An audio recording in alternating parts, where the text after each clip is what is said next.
The fallout from Ebola is expanding. Economies are faltering, gains in health programs are reversing, as is the wider fight on social justice.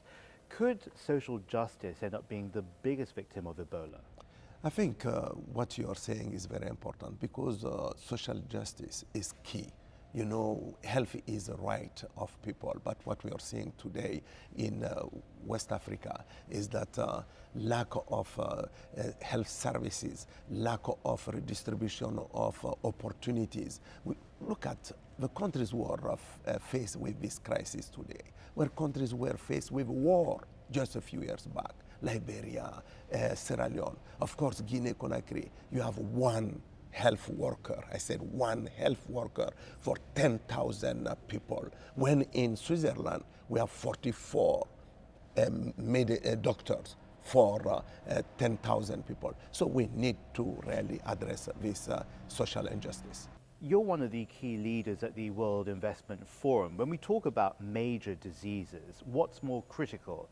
Investment as financial shareholders or investment in fragile health systems? I think it's a false dichotomy because we should not really look at investing in knowledge, for example, is so important.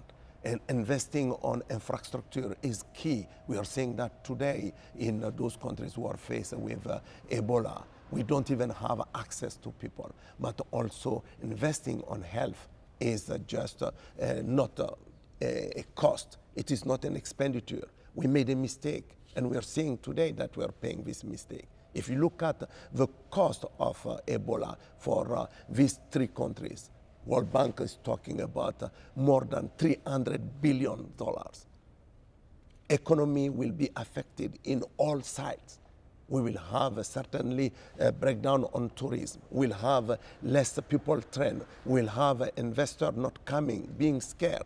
We are seeing panic, and all the travels are being stopped. So we have to invest on health. Health is not a cost. Health is not an expenditure. Health is an investment. The Ebola outbreak that's affecting only a handful of African countries is being felt many thousands of miles away in cities like Johannesburg. What damage could stigmatization inflict on a growing and dynamic Africa, but also a young Africa? Are the youth the solution? You know, we create panic, and when people don't know, when you are facing this type of crisis, one of the major challenges is to really make sure that you sensitize people, you refuse stigmatization, discrimination. But people are scared. People don't know where to go. We saw that with HIV/AIDS crisis at the beginning, and we're still fighting stigma, discrimination. And of course, with Ebola, it will be even worse because people are seeing people dying quickly. People don't see any medicine. Like we at the beginning of AIDS, when you don't have a medicine, prevention becomes very difficult. Stigma become high.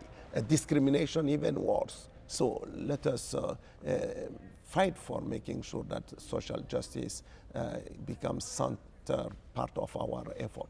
By this time next year, the MDGs will have expired, and in its place will be the post-2015 agenda. With that in mind, and with Ebola very much still in the headlines, do you think that we need to rethink, even retool the global architecture on health? Or are we ready, as some people say, too late?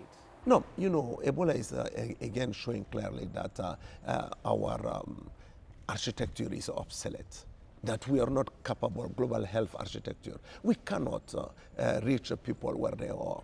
We need a subsystem of health built on certainly a non-conventional capacity, training healthcare people at the community level, which could be able to reach people where they are. That's one.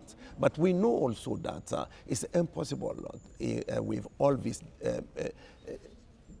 capacity which are not existing today inside of those respective countries to really address those type of crises. We need, for example, a global health financing mechanism. Look at, we were waiting so long. Where is the global advocacy and accountability when new diseases are emerging? So the architecture of health, we need to rethink it. Michel Sidibe, Thank you very much. Thank you very much.